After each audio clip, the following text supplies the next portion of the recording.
Welcome back to the Level Up Lean podcast. Today, I'm joined by a good friend, Craig Stevens. And Craig is a film, I don't know if I'm going to get this right, but I'm going to give it a go. Let's go. Film premiere host. Presenter for radio and TV. Yeah. Gym goer? Loosely gym goer. Bagel connoisseur? May we, for a day. Thanks to me. For a day, thank you. And I'll give this to you, one of the fastest and wittiest people I know, annoyingly. I steal a lot of comedy materials, that's fine. Plagiarism is good. But anyway, so yeah, today though, we are going to be talking about, not too much about your arm wrestles with Dwayne "The Rock" Johnson. I remember you saying that. Yeah. I would like to touch on it because it's interesting, but we're not going to be talking too much about that because you'll probably get yourself in trouble somehow. We probably will dig some holes that we'll get an editor to get us out of, but it'll be fine. But then I'll actually ask for the edit of it and we screw you over. Right. Legally, none of us are going to prison, and I can't go back, not with this haircut. Can't go back.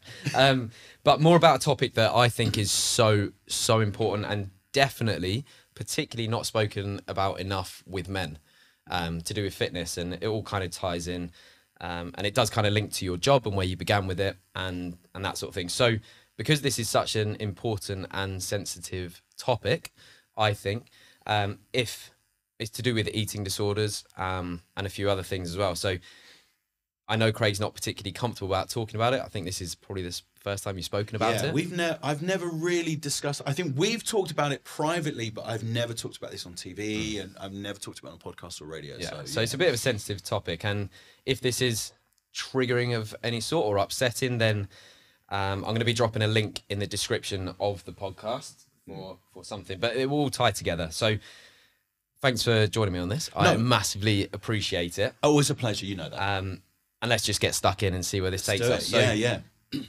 Because of your job titles that I got completely wrong, how did you get in? Where did this all start? Where did you start in the industry? In the industry, so I got to about 16 and realised that at some point I'm either going to have to get a job or a really rich girlfriend.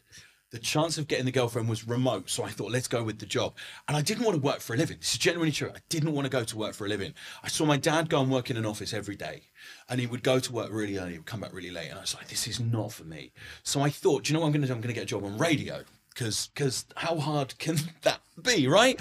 So I knew some people that were kind of doing it, and I'm thinking one day I want to be as cool as them. And there were people that I was listening to on radio, like people like Chris Moyles and Jonathan Ross was doing radio, and I thought these are really funny people, and I always wanted to be funny. I wanted to be quick, and so I watched them do it, and I thought, how hard can it be? So I called a radio station and went, hi, can I have a job? Because my mum said I can't live here for free anymore. And they said, no, you need to go and practice. You need to go to things like, there's a thing called hospital radio. And you go rock up a hospital and you go around the wards and you meet all the people that are ill and you go, what song would make you feel better? And inevitably they would pick songs that were utter and would make them feel worse, but they still picked them. So I went and got this job, and I go to hospital radio, and my first day I did one link, and someone was on a ward, and I said, join us after the break when I'm playing a song for, I don't know, Brian. But if anyone is about to die, now's probably not a bad time to go. It's a Krista Berg song. Now, in my head, right, I thought that was funny. Like, you know, if you're going to die, I'm playing Krista Berg. I'd go before the song starts if I were you. And they said, this is not for you. You're never going to work in radio. So I waited about a week, and I rang the radio station back again under a different name, and I put on a voice and pretended I was someone different. I went, I've done hospital radio for several years now, and I wonder if I can come in and do a show. And they clearly knew it was me. And they said, okay, you can come in and we'll kind of teach you. And that was it. And I got a job on radio. Right. But then, because I was quite cheeky on radio, I started to get sacked. I'd gone through a couple of radio stations, and I thought, what am I going to do? So I thought, no one sacked me in telly yet. I'll have a go at that.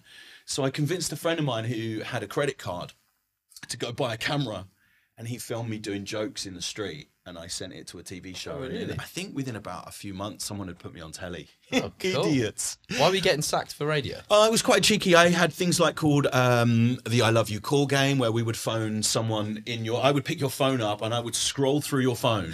I would pick someone, you've got 3 minutes to get them to say I love you or I love you too. Right. But inevitably that was breaking up happy homes. Right. Yeah, that didn't go well.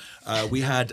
Entertaining though. Yeah, we had a feature called Traffic Light Lottery, where you would pull up to the traffic lights and not drive on. And every time you get honked by the car behind, I would give you one of the top 40 downloads. But inevitably that caused road rage.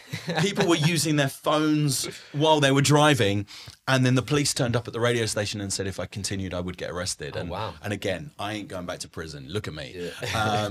So I was getting sacked from a few radio stations. I was getting written warnings. And I think in my world, I was funny. Yeah.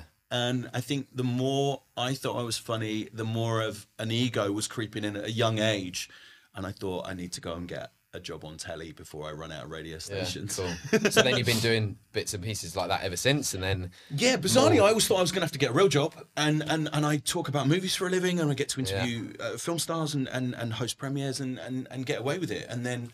So that leads me on to... We weren't going to make it too much back, but I want to know the biggest... A-list, whatever, the coolest person. Oh, man. Who's the coolest that you've interviewed? Probably, that's probably hard, but... Well, Tom Cruise is probably the coolest. Yeah. Tom Cruise is probably the coolest. And is he actually how he comes across? Yeah. Like he's an actor, right? He's an actor. He can be nice to me for an hour. I'm sure he can, or 20 minutes. But he is the nicest person on the planet. And he makes you think you care. But then there's people like Vin Diesel that used to kind of message and send my daughter a birthday card. Oh, really? Like this is the funniest story. So I meet Vin Diesel. We're talking one time, and his daughter's was born around the same time as my daughter. So we're chatting away, and every time I'd seen him since, he was like, how's your daughter? So he kind of remembered. And I said, oh, yeah, she's cool. She wants a car for her birthday, like a little plastic pedal car. Yeah. She wants one of those. He goes, yeah, no, I got my daughter a car for her birthday. I'm like, cool. And he'd got her like a Gran Torino that was going to be worth a fortune when she was 20. She was 3. She didn't want a Gran Torino. Daddy, I just want a toy. Well, Daddy's got you a car that you cannot drive. Like, I'm going, dude, and I'm thinking, does he know I've bought my daughter a plastic one? Like, we're not in the same world, man. It's not quite, but you know what? With all of the cool people that you meet, you do have to bear in mind that they're cool with you for 20 minutes. Yeah. Like you are now. Yeah. You're nice to me for an hour because I'm not you're going to speak forced. to you after. No, I'll never hear from you again. No. So I think as long as you put that in perspective, you're kind of cool. But Tom Cruise is up there. Tom Cruise is probably the nicest man on the planet. Really? That's pretty cool to hear. Yeah. I mean, there was a thing in lockdown, he was sending people cakes, and which was really sweet. And my mum thought he'd probably gone and made them at home. I'm like, well, he didn't probably pop to Greg's, but I would imagine someone else made it. And then I saw him for Top Gun, and I kind of went, thank you so much for sending the gift. Money would have been better. It was lockdown. We were broke. You know what I mean? Who wants a cake? Yeah. But whatever. But yeah, he's probably the nicest. Yeah, that's pretty cool. And then if we bring it slightly out of that, I mean, it's a bit off topic. Well, it's not off topic, but we link it to what we're mainly going to be speaking about. Yeah. So have you always, because obviously I know you as a gym goer, etc., and fitness. How have you always been into it? When did you get into it? No, I couldn't spell gym. I couldn't spell gym. Gym wasn't for me. It was probably about 5 years. It was not long before lockdown, and my agent calls me and says, "Do you want to do this magazine thing?" And it was Get Fit for Ibiza. I think it was like 8 weeks to Ibiza.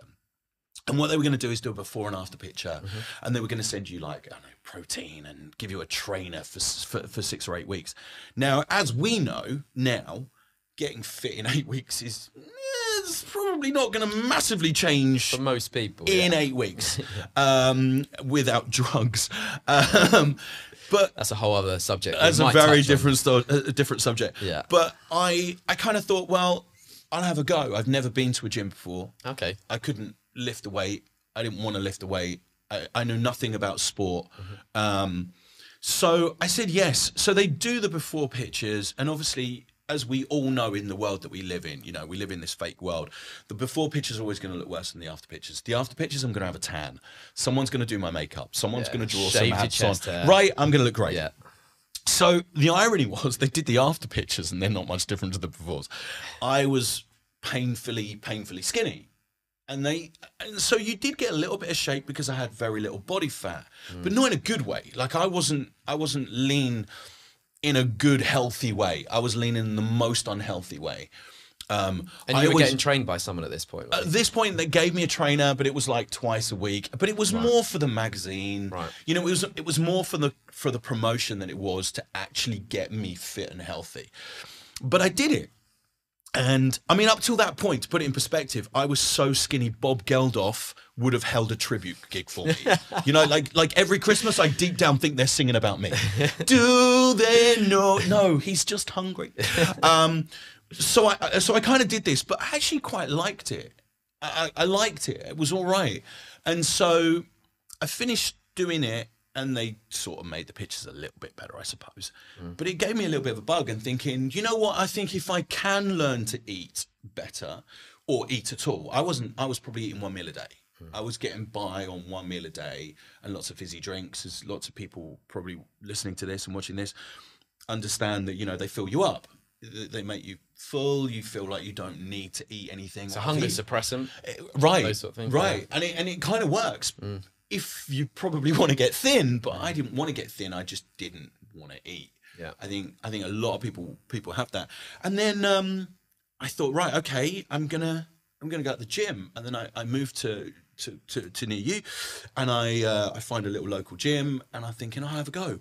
But I was that guy. I'd go in with my hoodie on. Because I remember you going in. Actually, I would go in with my hoodie, and I didn't want people to see me. And I'd look around, and there are people grunting in front of mirrors and stuff. And I'm like, is he all right? Does he need the bathroom? Oh, he's doing that because he's lifted. Oh, that's weird. And I just thought, this is not for me. And it's such an intimidating thing to do. Yeah. Going to a gym for the first time as someone that looked like I did. I'm not, I'm thin now, but like I was not. People look. And were you conscious then of your body before you went in? Massively. Has that always been a thing, or did that come after the Ibiza challenge thing? No, it's always been a thing. I've been skinny all my life to the point that I was ill with it, and when I was like late teens, I'd collapsed. I used to faint a lot. I used to genuinely. I mean, it's not. We laugh about it because. Well, you do. I laugh about it. You laugh about it because it kind of gets you out of the reality. Yeah. But the truth was, if a shop, this is so true. I can't even remember thinking about this till now. We'd go in a shop, and if the shop was too warm, I would start to go dizzy because there's too much heat. So, for example, if you go shopping in the winter and you're in a coat, and you go into a store and the store has got the heating on, because inevitably shops do, you'd go, I can't stay in here too long. I'm going to faint. How messed up is that? And that's what I was dealing with. I would faint on the phone. Right. I'd be on the phone at home as a kid, and I'd start to go, I'm gonna have to call you back. Hold on to something, because I'd go. Because I did you know something was wrong? Oh, massively. But I think. Did you know what? I think I knew. I probably deep down knew, but yeah. I think you just ignore it. And I was a kid. I was gonna say at that age. You're running around. You're always, I didn't want to be in. I like skateboarding. I like being kind of out and about. And my mum would always be like, you need to eat, you need to eat, you need to eat. And then the more someone tells you to do something, you don't want to do it, right? Do it, yeah. And so that was always a problem for me. Right. And then inevitably the biggest problem with people with, so the reality is I got anorexia. So what would happen is, before I was necessarily diagnosed or told that's what it was, your family or your mum, because at the time you're being cooked dinners, right? She would make you 3 times more knowing of what you liked. So if you like mashed potato, you have a mountain, right? You literally would have the garden's worth of potatoes. But you can't eat it all. And then you feel sick, and then you feel uncomfortable, and then you feel ill, and then you don't want to feel like that. So there are ways that you deal with that. And people who have this or have had this know what that's like. So it was a vicious spiral. It's a really vicious spiral. So I'd got quite ill, and then they took me to hospital. I'd collapsed at someone's house, and they took me to a hospital. And I remember waking up, and I was on a drip, and they put you on a drip to try and said, look, basically you need some food. I mean, this is a while ago, and I was on a nut drip, right? It was like nut milk. So what would happen is you'd have this drip in. And ironically, I'd kneel by mouth at the end of my bed, which you've got to love the irony from someone with a food disorder. Kneel by, I'm bloody starving, love. Can I have, and I'm on nut milk. And what would happen is, right, this is really disgusting, but you'd burp. You'd get a burp, and I could taste nut milk that I've not drunk. Yeah. And that's when you go, this is not Strange. This feeling. is not a good way to be. You need to sort this out. And that I think was the reality, or the kind of you can't sustain. So what was the next step after that then? You've been in hospital, and then you're like, okay, something is seriously wrong here. I need to do something. Yeah. What's the next step? How do you... Well, I mean, for years after that, I started eating more. I started getting better because I knew I wasn't going to live forever in that way. And people that have it, and I didn't have, at the time, I didn't have the body dysmorphia in the way that I thought I was fat. I didn't look at myself in the mirror and go, oh my God, I'm so fat, I better not eat today. Right. I knew I was painfully skinny, and I hated it, but I wasn't hungry. And then, you know, like the more you eat, the more you feel rubbish. And you go, well, I'd rather not eat, because then I felt better. And I would just drink gallons of Coca-Cola, because Coca-Cola, as we've talked about many times before, it's full of everything that your body just fills up on, right? You ever had that thing where your parents used to go, don't have a fizzy drink before dinner. You won't eat your dinner, and that's why you won't eat your dinner. So I'm sinking bottles of Coke because that fills me up, and then I think, well, I must be all right because I've just downed a 2-litre bottle of Coke. So I'm cool, right? So this went on for some years, and then it was only when I moved to like I say, to near you, and I thought, you know what, I liked the fitness idea. I liked doing this, 8 weeks to Ibiza thing. Nothing really changed, and I didn't really know what I was doing.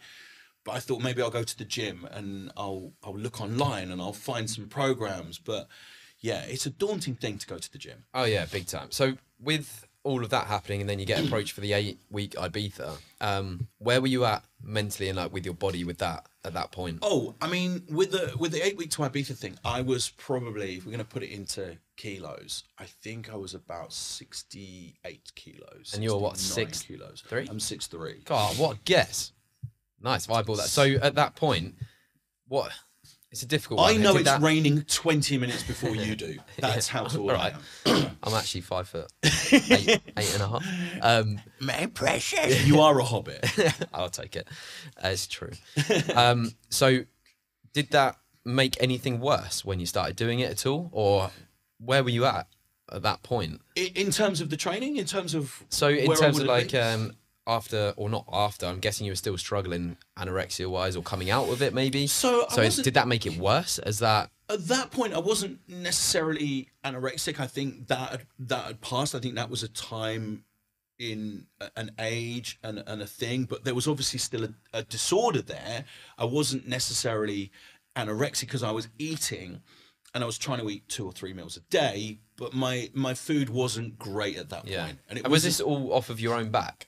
Yeah. Okay. This was I mean, I would go to work and growing up I would wear 2 t-shirts and a sweatshirt because 2 t-shirts would bulk me out a little bit. But inevitably you've still got this little neck and these little legs. You know what I mean? Like you think in your head 2 t-shirts and a sweatshirt will make me look bigger. When you're probably actually highlighting it. You're highlighting it. But you in your head you think, well, this will stop people going, you look skinny. Like the amount of times people go, oh, have you lost weight? Really? If I had a muscle, I'd hit you with it because it's. But that makes it worse, and then you go in this vicious spiral of, well, I know there's nothing I can do about it, so I might as well embrace it to a degree. I know it sounds really crazy, but that's where your head goes. So I was eating at this point. I was starting to eat, not necessarily better, but I would be hungry, and that was getting into a stage where before that I'd never really felt hungry. If I was one of those people, if someone said there's a pill you can take for food, I'll take that because that's quicker. It's easier. I don't need to eat then, right? Whereas then I started to enjoy food, excuse me, but I wasn't really eating anywhere near what I should for someone who's 6'3", right? I mean, we need the calories for daily to life, right? You know, that whole the tank's empty, Yeah. ain't going anywhere kind of thing. So I was eating, but I was in no way eating enough. So from being on the hospital bed, how did you get care from them at all? Did you get advice from them, or were you just sort of like, okay, here's the nut milk, and then off you go? Yeah, Like, what's the process like for that? The process after that, I think, was pretty rubbish at the time. I think there was a thing where you could go to like a therapy thing. I think there was that. But inevitably, in my head, and again, this is horrific to say now, people that had anorexia or were struggling with eating disorders, in my head, they wanted to be thin, right? And I didn't feel I was that person because I knew I didn't want to be thin. But inevitably, we're all the same. Everyone has still got a disorder. It's still an eating disorder. It's just how our brain associates it. And some people associate it going, well, I feel like I'm big, I'm going to eat less. Yeah. And other people go, well, I know I'm skinny, but I can't eat more because I feel rubbish. I mean, there's so many different variations of eating disorders now. And I think help is so much better now than it was those years ago. So I think it's really interesting that then it was, you know, the attitude from other people was, well, eat more. You know, like, you know, that whole, if you don't feel better, feel better. Yeah. Well, just make yourself better, as if that works. And we have the ability to change a switch in our brains and go, do you know what? Today I'm hungry. Yeah. It doesn't work that way. But like I say, it was a while ago, and I think people looked at things differently then. You know, it's hard to explain to someone that doesn't deal with it or understand it. I mean, you do it for work. You understand about nutrition. That's what you do. So you can probably explain to someone why it's important. But other people that weren't into that, you know, not necessarily doctors, but people around me would just go, well, you haven't eaten, eat a Mars bar, eat a chocolate bar. And you go, well, I don't really want to. Yeah. And they couldn't understand that. Well, it's even though I can advise anyone like, oh, this is what you should be having and this is how you're going to be performing your best. Yeah. As much as I can say that to anyone, I can't fully relate to what you were going through. And because it's so individual as well, like you say, massively, your way of thinking wasn't the same as the other person who's got it as well. Yeah, right. So that's a really difficult thing to manage in itself. But the reason I think this is so important is because, especially on my social media and the things I've come across, I only really see this in females. I've never really seen men talk about this side of things. Yeah. And then the help that you get after it, or maybe not. Is it like, it could be a case you just get a leaflet, here you go, good luck, go and eat some food. It was back then. I mean, obviously now I'm hoping it's 1,000 times better. But I think the problem that we have is that we live in this world of social media. And like you say, you know, we joked about this earlier, that our Instagram, if you like, is us looking at blokes because we want to see the physiques and how we can attain it. And women probably do the same with women. But the issue that we have is, if anyone is genuinely struggling with their own body dysmorphia, let's call it, or visually how they see themselves. How I see myself is not how you see me. It's the same as our voices, right? You play your voice back, it's not how I sound, I don't talk like that, but you do. Yeah. Right? We hear it, everything is different to us in our brains. And I think social media can sometimes be a negative for that. And if we're not comfortable with ourselves, we then get worried. Why don't I look like that guy? Or why does she not look like me? Or vice versa. You know, it's very different. It's very difficult to get into your brain. So sometimes we're a victim of our own successes from looking at other people that we aspire to. You know, we talked about this earlier. There's a guy that I really admired in film, right? And he bulked up for this role, and I can you say who it is? Probably not. Okay. But Jack Reacher is a great the show. Amazon series. It's a great show. But you find out that, you know, what he did to get to that stage with reality, with the eating and the training, and you know, don't get me wrong, these actors that I interview that do these things, they have dietitians. They have people look after them every day, right? Someone's making his 7 meals a day, right? That's what they do. This is what I say to my clients all the time. Like you're a normal person. Yeah, I don't mean to shit on you. I'm going to do my accounts all day, and then I've got I can't look like you got a normal life all day, right? It's not, you're not getting paid to do it. These guys are paid to do it. I've used Michael B. Jordan before as an example. Yeah. Got in mental shape. Loads of guys that I know would love to look like him. And I'm like, yeah, cool. That's a nice aim to have. But realistically, you've got your office job tomorrow. You got to go home and take your kids out and all sorts. So yeah, I think that clouds a lot of judgment. I interviewed him for Black Panther. which was bizarre because we did him for Creed, and in Creed I didn't notice. Ironically, he's in a suit, but when I saw him for Black Panther, he was a beast, and you're like, that's insane. Like, it's insane. And then, like you just said, his job is don't eat rubbish, eat this all day, train this all day, and do this all day. And we could all look like that. I'm sure, maybe we could, maybe we couldn't. Yeah. But we've got much more of a fighting chance if my my chef is cooking my dinners all day. So the reality is, I think we've got to kind of get into our brains that it isn't a bad thing to not look like those people and to embrace how we look. But I'm also well aware from someone that struggles with how I look physically, that it's not as easy as that. Absolutely. It's definitely not as easy as that. And so, me saying it is one thing, but doing it is another thing. Yeah. I'm with you on that as well. Like, my job is to sort of make people at ease with it. I've got to set realistic expectations for people that come on board. But at the same time, if you do have a goal, you can get there. But as Michael B. Jordan's got 3 months to get to where it is, yours might take 12 months, 18 months. Yeah. Might take 24. It could take... you might not ever get there. So while I've got to set realistic expectations, it is difficult when you've got these people in front of you. But on the body dysmorphia, this is a huge subject. Did you...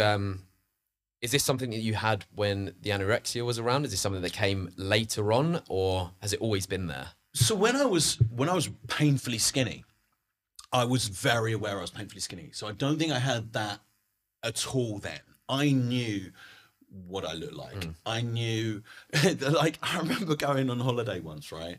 And I think my mum would always be like, take tissue off, get some sun to your body. Like I'm Casper the Friendly Ghost's twin brother. Like, if I go to a DIY shop, people want me color matched for their wall. That's how pasty I am. So my mum would always be like, let the sun get to you and all that. And I knew that if I took my t-shirt off, I would see my ribs and I would see how bad it was. So, I mean, there was a time I remember looking in the mirror. I will never forget this. And I could see my ribs and I'm like, maybe they're abs. They're just a bit further round. Like, they'd be great if they were there. Yeah. And I laughed about it because I genuinely wasn't sure whether that was a good thing or a bad thing, because it got to that point. But it wasn't good. It wasn't good. So I don't think it was necessarily a dysmorphia then. I think the dysmorphia happened probably as I got older. Now, ironically, probably more as I started training. Yeah. Because as I am putting on a bit of size, I am getting a little bit better. I mean, I'm like 4 or 5 stone heavier than I was. So I've obviously put something on, whether it's a good or bad thing, something's gone on. But now you do the thing where you forget that you've put weight on. Your brain somehow still sees you as you used to be. Right. Okay. Right. It's like that whole thing in your mind. You never grow old, right? You always look how you did when you liked how you looked, kind of thing. And I think sometimes you walk past the mirror and you're like, oh my God, is that me? I'm bigger now, right? Yeah. And then other times you walk past the mirror and you're like, oh my God, I'm so tiny still, and it's painful, and you have to go, no, think back where you were. I think it was you that told me you should start taking more progress pictures, because progress pictures, and I know they're never going to be nice to go back and look at sometimes, but if you can, and if you struggle with how you look at your progression. And it really does help, because even if you take a picture today and you finished your training or you finish your food or whatever, and you're like, I don't look great, but you take your picture anyway, go back to the original, and you will see the progression. And it is a massive, massive help.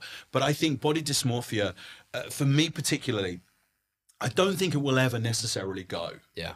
And I think we're always fighting for more. Yeah, I'm the same. And no matter how much bigger I manage to ever get, I think it will never be enough. Yeah. I think my brain is wired to now think that way. And I think it's really tough to get out of. So I think it's managing that expectation. It's finding a way to be comfortable with yourself. And you can harness that in different ways. I think I'm very negative on myself sometimes as well. But at Yeah, the because same I always time. kind of laugh at you when you go, "Oh, this is I've cut weight and I'm small or I'm bigger and whatever," and I'm Yeah. like, "What, dude, really?" Yeah. You know, but that's how I look at you, and Yeah, then exactly. you probably do the same. You know, But it's with a other weird, like you say, it's a mental battle with yourself, because I can look at myself one day and I said it to you earlier, I was like, I can look in the mirror some days and be like, have you ever lifted a weight before in your life? And then other days I'm like, oh, damn. You see yourself in a car window or something, you're like, is that actually me? But it's how you harness it and react to it. So I think you can either obviously negatively react to it, or I try to, and it's so much easier said than done, all of this, because you're just playing mind games with yourself, right? But I use that as fuel a lot of the time. So I'm like, well, I didn't like the way I look, so what can I do about that? Oh, I can either sit there and feel shit about it, or okay, let's keep it going then. Like, I'm never going to get there if I just stop because I don't like what I look like. Yeah. It's such a mental battle that you have that's yourself. really interesting. So I am almost the opposite, unfortunately. Right. So I would look at it and I think, if I'm having that day where you go, "Oh my God, I look terrible. Oh, there's no point training today." Right, okay. I'm not, like, I will be defeated so quickly mentally. Yeah. And that's what's bad about it. And I get that other people probably feel the same, where you go, "Well, there's no point going to the gym today." see it all Or the time. one day won't make a difference. I get it all the time, even with some clients that I've had, especially around food. Maybe they've had what they would class as a bad meal, or something like that. So they think, oh, I've had one, so what's the point? And then the rest of the week just gets screwed. Whereas it's easy again for me to say, yeah, but it's how you react to it. It's only one bad meal, one hot day doesn't make a summer. I say this all the time to my clients, and I try and not at the moment. I try and liken it to if you get a puncture in your tire. You're not going to go around and slash the rest of your tires, but some people do, and it's hard to try and, well, not necessarily relate to it, but to get people out of that mentality. Whereas I'll be like, oh, I've had one, so what? Let's go again. But it's easy for me to say that. So it's interesting that you go the other way to me. Well, so for me, I think one of the saving graces was having someone to train with. You know, you know the guy that I train with, and so training with my friend was a good thing because he would push me to go. So on the days I did feel like that, whether I'd tell him or not, whether we even have this conversation, it would be like, "Dude, we're training at 10. We're going at 10. You have to be there at 10 because I'm going to be waiting for you at 10. And that kind of motivation gets you there. And then inevitably what happens is, no matter how you feel, or whether you look in the mirror on the way out or to go to the gym, or I need to eat my calories, you know, I don't feel hungry this morning, but I need to get them smashed when I get home. That dedication will kick in, I think, if you've got that support. Exactly. I think without that support, so whether it be you book a PT, you know, like the way you helped me immensely, as you know, but whether you book a PT, and it's that thing of, if I've spent money to get someone to get me better, I don't want to waste my money. Yeah. Which is really funny, right? Because we will waste our money on shit daily, right? Yeah. But somehow we won't waste it on a PT because I bloody paid him. Yeah. Right? But you'll waste it in a coffee shop or whatever. So I think that dedication is something that really, really helps. I mean, we are going to have days. You are going to have days where you feel utterly rubbish, and I get that. And it's like, it doesn't help when you watch people like The Rock, or, you know, and he's like, "Dude, you never have a bad day." Yeah. He doesn't talk like that, but you get the idea.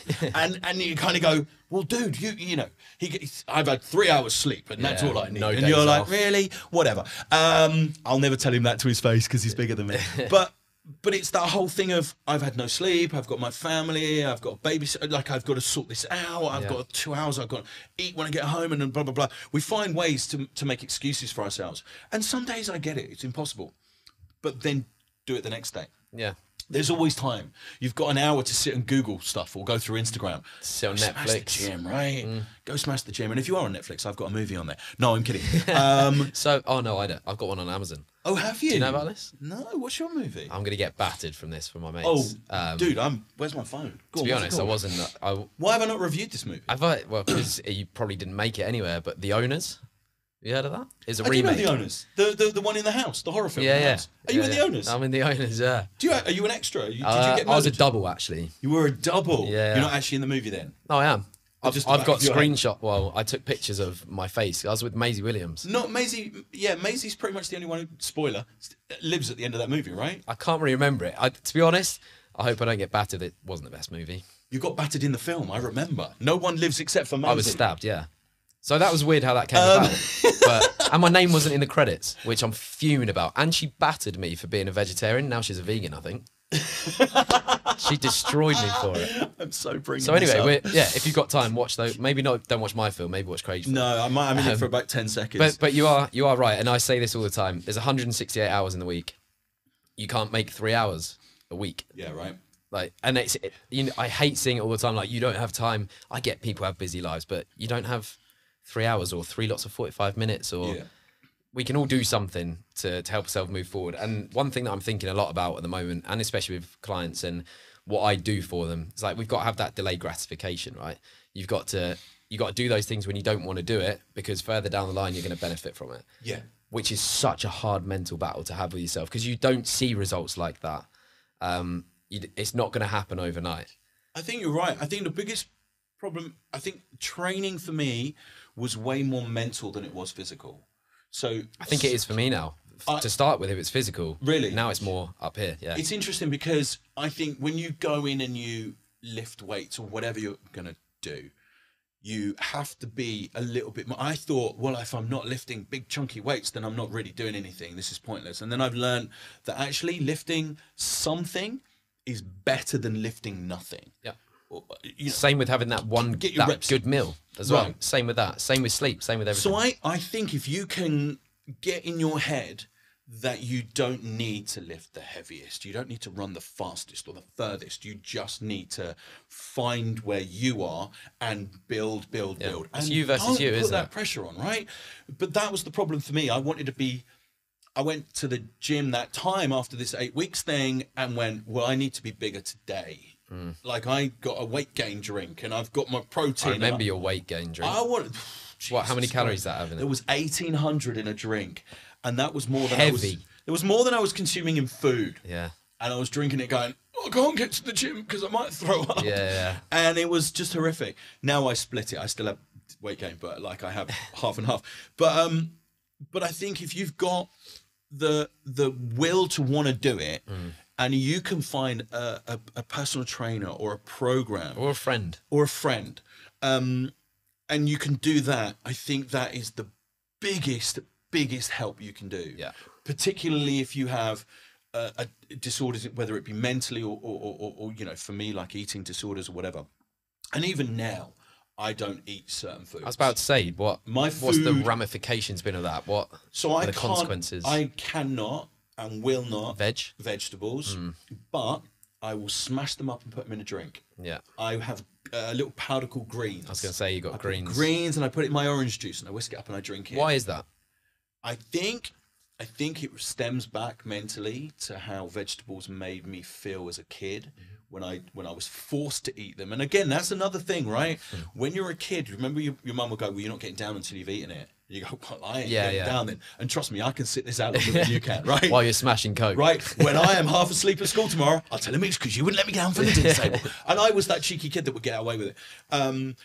But I think that all stems back. And so there's things like that, which is ironic because my daughter loves vegetables, which I'm so proud of her for. She loves food. So she's definitely not got any of these traits from me, which is brilliant. And I'm going to find out if she's really mine as well. DNA tests are it's easy to get now. But it's really important, I think, to find ways of getting over these things as best you can. But I am so aware when people now say, when you meet people that have eating disorders, it changes, because the way people used to say to me, well, just eat something. Really? Like, you think it's that? Like, it's more damaging than anything. It's painful. But having someone to train with, or a personal trainer, or someone that will just be there for you, because I think getting in the gym for the first so many times till you realize no one in the gym cares what you look like or what you're doing. Is that what it was for you, that you were worried that other people, like, about your appearance? Massively, because you go in a gym and there's people grunting in front of a mirror and you're like, Jesus, like, well, it looks aggressive. I shouldn't be here. I shouldn't be here. That guy's lifting weights twice the size of me, and I'm coming to this gym. And I think once you can get past that, and it's not easy, man, that was the biggest thing for me, going to the gym. Like I said, when I did the 8 weeks thing, I had someone with me. There was a cameraman. There was someone filming me. I could be funny and get away with responsibility to be there as well. Yeah, and I could do jokes, and those jokes got me out of the fact that this weighs more than I do. You can get away with those sort of things, and the comedy and the laughter would get you through. You can't do that in a gym. You can't go there and just go, I know what you're all thinking. Yeah. If I turn sideways, you'll miss me. You can't do that. Yeah. You don't want to do that. So I think having someone as a support is the best thing you can do. How are you now walking into a gym? I don't care now. Yeah, it's interesting, isn't it? Like, don't get me wrong, I still have the dysmorphia thing, and you put your t-shirt on, or you put your somewhere, you're going to go to the gym, and you go, God, skinny today, doesn't feel good today. Whereas now I'll go, and I'm comfortable in the gym, and I'm comfortable in any gym. Like, when we go to a different gym, I'm cool with that. Because I'm now understood that everyone is there for them. Exactly. And also, what's more importantly, and the biggest thing I learned is every single one of us has something, right? We've all got a problem somewhere that we are dealing with. Mine was food, mine was disorders, whatever. Other people have got their own thing. Mine was confidence. Overall confidence. Some people weigh more than they want to weigh, which was always a dream for me. And which is weird, because I've been the same. I've always been about trying to put weight on. Right. But people don't talk about this. People don't talk about people that want to get weight on. And I know, one of your big things is getting lean, but you can still get bigger and leaner. It's, I think you posted something recently about get lean and build from there. Get lean, build from there. Yeah. And each time, then you lean back again. You're that bigger and bigger and bigger. Because I think for me, the thing you don't want to do is then find you can eat food and then just get big, because that's going to be unhealthy, right? And there's got to be a nice happy medium. There's got to be a happy medium. But I think ultimately we just need to somehow learn to be happy with the sizes that we realistically can get to. Yeah. But it's so difficult to do. It's so much easier said than done, isn't it? Yeah. But that's the important thing. Like, say, just touching on the gym side of things, with being intimidated going into that environment, whilst I completely understand it, a lot of what I do is just saying that no one cares. No one cares. And like you say, but it's hard to get your head around that. People are either so conscious of what they're doing and they're thinking the exact same as you, or they're so engrossed in what they're doing that they've just got a gym gaze on. Like, have you ever done the gym where you just stand there, you just find yourself staring at someone, you don't even know you're staring, because you're staring at that space in front of you. Yeah, I married her in the end. It was weird. Lovely lady. Well, she was. It's funny how that happens, isn't it? But then also you start to notice how other people train. That's another really interesting thing. When you start to learn what works for you, like someone will go, I do shoulder press, and you go, but it really hurts. Well, don't do it then. Find another thing to do it. And I find now, which is really weird, bearing in mind, sport, gym, none of this was ever about me. But now, when you're having your breakfast and you're on your Instagram or you're on your whatever, I'm looking at gym things and I'm going, what else can I do for shoulders today? What else can I do for this? I'm like, what's that? What has happened to me? Yeah. You know what I mean? Like, who am I? Where has this person come from? It's happened with a few of my clients before. But it's kind of cool, because you just think there are way worse things that I could be doing. Yeah, exactly. Right? And obsessing over. Over. Yeah, there's a fine line, but it's not a bad thing to be borderline obsessed with, right? No. Focusing on your health, or at least trying to. Absolutely. But I also think, like you said, if you can go in with an attitude of like, no one cares, and you can you're there for you. It's you versus you, isn't it? But I think it is the hardest thing. I think that's harder than the training will ever be. Which is why it's more for this. Yeah. Isn't it? Definitely. Like, it is for me now. The way that you look is a byproduct of what you're doing day in, day out, right? Yeah. And now for me, I go to the gym more for a break from work. To be honest, that's where I switch off for an hour. And this is why I can't instill it into everyone, but I try to say to my clients, this is an hour of your day where you get to zone out. There's no stress from work. You plug your earphones in, like smash some loud music on, and you're doing something for you. Yeah. So for me now, that is an hour of the day where it chills me out. I get more mental clarity from it. That's really cool. I'm more productive with work. So when I don't want to go, which I don't want to go every day, people just assume, oh, you're a PT, like you must live and breathe it. Love this thing. Like, yeah, to a certain extent, but I don't want to go every day. No. So I know that after that, I'm going to be way more productive with work. I'm going to feel good about myself. So I do it more for that. And then the byproduct is, yeah, maybe I do have abs for 1 hour of the week. Do you know what I mean? I had abs when I was skinny. But I think it was just because there was no skin there. I think it was just that. And now I haven't seen abs. Yeah. We'll get you there. Other than the guy from Five. I've met him a couple of times, but that's it. Other than that, I haven't seen abs for years. We'll get you there. But it's interesting. And also on another thing, yeah, I've never beaten The Rock in an arm wrestle. I'm not surprised. No, I don't mean to. He did say he was going to let me win once, and he did, and he smashed it. It really hurt my arm, actually. I thought about suing, but then I just thought... I didn't want to be rude, but I didn't expect you to have beaten Do you know him, what he to be actually fair. said once? He went, dude, it looks like a snake has swallowed a golf ball. Oh, That's brutal. what he said And then to that's me. made your body dysmorphia worse. Then you Well, just... it made it way worse. But then I said to him, your shirt buttons barely meet each other some days. And he's just like... He then swore at me, to be fair, which we can't probably do on here. But No, you yeah, can't go for it. I don't we care. bleeped it out. Yeah, he just said, fuck off. And he's The Rock, so I'll let it go. you I listen was to the that. bigger man in that instance, and I let it go. Did that make you get in the gym after? No, it's made me cry a little bit, to be honest with you. Sit in a hole for a week. I think I googled snakes and golf balls and just went, it's not that bad.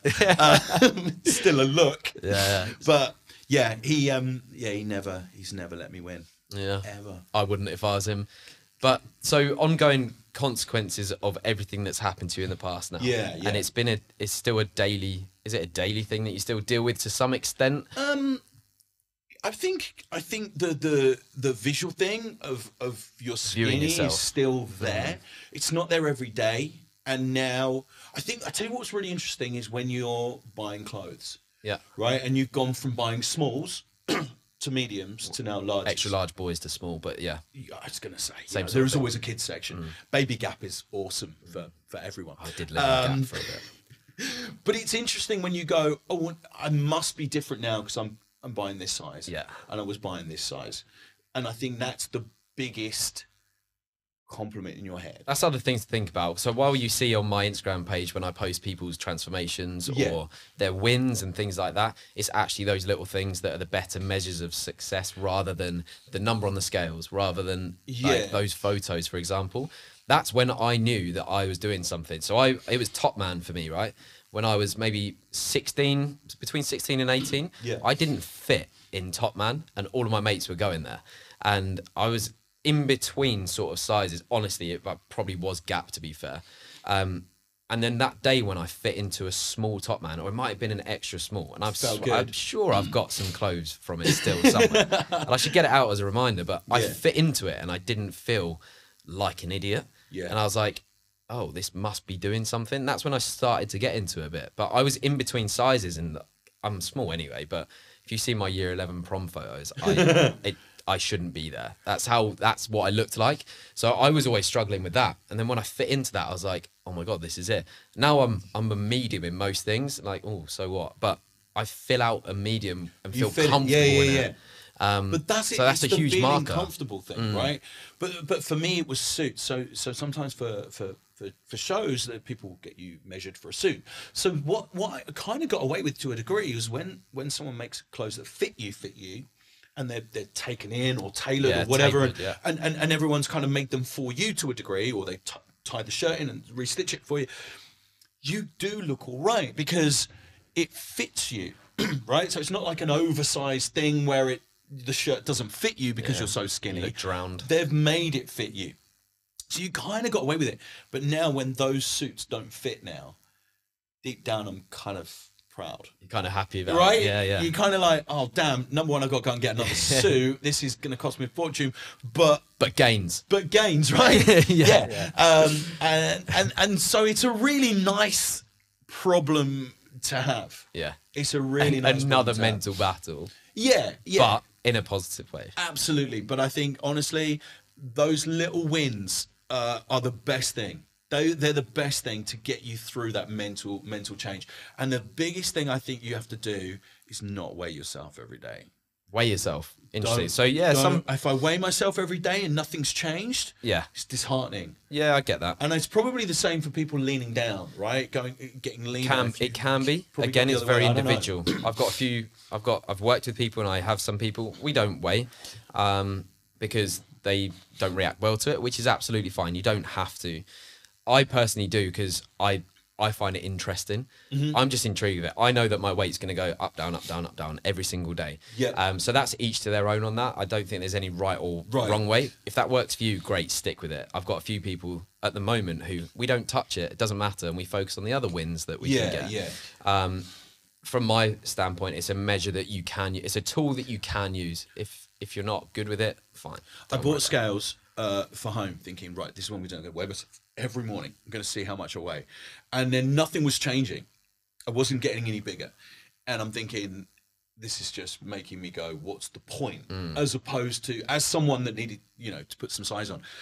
So now once a month, I just see whether if I'm Just the out same. of curiosity. Just out of curiosity. If I'm the same, okay, well, that's cool. I'm maintaining, that's fine. If I've dropped, okay, well, we need to get back up again. Like I leaned down for like 8 weeks. We did a little lean down thing because I was getting bits of fat. But you were quite happy about it. I was kind of going, oh my God, I'm getting fat. This is amazing. But that's got to go. Yeah. So that was a really interesting thing for me. That was the first time probably in my life where it's like, I'm going on a diet. Yeah. Like that's a crazy thing for me to ever say. Yeah, I bet. But again, being skinny, I could see that I was getting gone and stuff like that because it Did that trigger anything from your past? Yeah, it made me go, damn, I need, I took a couple of pictures while I kind of had some abs for that hour. Yeah. And then thought, right, now I'm done. I want to go back to being bigger again. Yeah. But that's still a big, it's still a big change. And it's what, still a big change. So we've probably got to round this up soon, but what, anyone that's got, or that's had something to do with eating disorders or anything, it's very easy for me to kind of say, and I don't really know where it could go, but what do you recommend to people that maybe feel like they are struggling with it or something's creeping in with it or they don't have a good relationship with their food and it could be going down a slippery slope? Yeah. Is there anything that you would suggest or? Do you know what I wished I'd done? I wished I'd accepted it. Okay. I wished I'd have understood it when I had it. We just palm it off to one side? Yeah, massively. And we probably all are guilty of that, of something in our lives, right? But I think if I would have, when people said, you're painfully skinny, instead of being defensive and going, well, whatever, and actually gone, I need to do something about it. Sit with that thought of it. Right? And don't let it manifest into, it takes you down a downward spiral. Yeah. But I'm so aware that it's not a case of something you can switch on and off. Yeah. Right. There is no easy out of that. But I think now we live in a world where we're, everyone is so much more aware of disorders, of eating disorders particularly. And back when I had it, it was like, well, you've either got anorexia or you've got bulimia, or like there was labels for that one and that one and that one. Whereas now it's not quite like that. There's lots of different things that make up different sort of things, but they're all ultimately a disorder, right? We all have something that's a disorder. And I think if you can understand it and accept it and want to work at it, it's wanting to deal with it. I think it's the acceptance, actually. It's the acceptance is the biggest thing.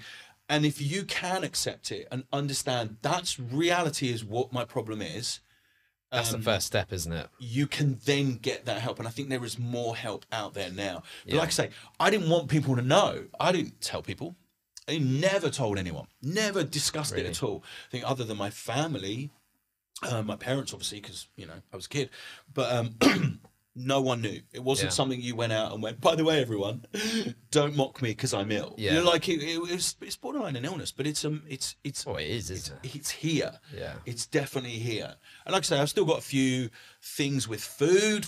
My relationship with food is much, much, much better. Yeah. It's not amazing. It could definitely be better.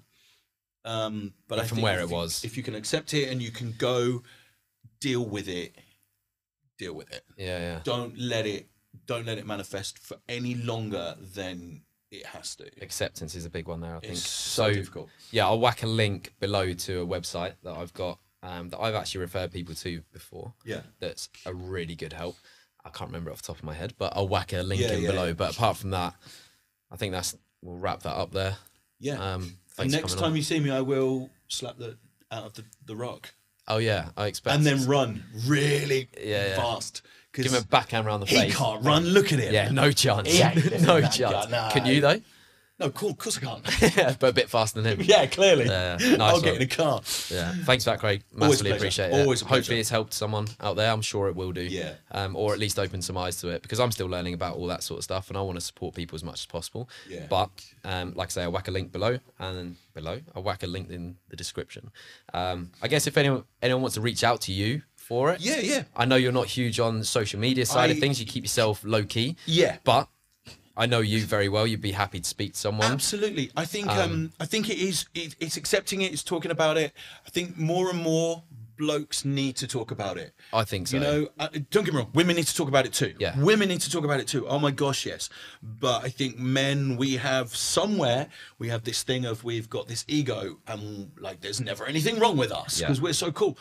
But it's not. And it's not bottled true. up, isn't It's it? not So true. there'll be a lot of people out there that have struggled with it or will or do. So yeah, that's an important message, I think. And if they've got better advice, stick it in the description, Yeah. right? Chuck it in there, leave comments, because Yeah. I think if other people have gone through it and they've found better ways to deal with it, it'd be so interesting to see how other people. It's always deal with it. Everyone's interesting to different. hear other people how they've dealt with it as well, because like I said, it's so individual, isn't it? Everyone's on their own path for it. So yeah, important message. So let's wrap it up there. Nice one. Should we go to the gym? Let's go and get swole. Or let's go and get food. Gym first. It's gym first. Smash some isn't it? caffeine and then gym. Gym first. Yeah. Whatever. Love it.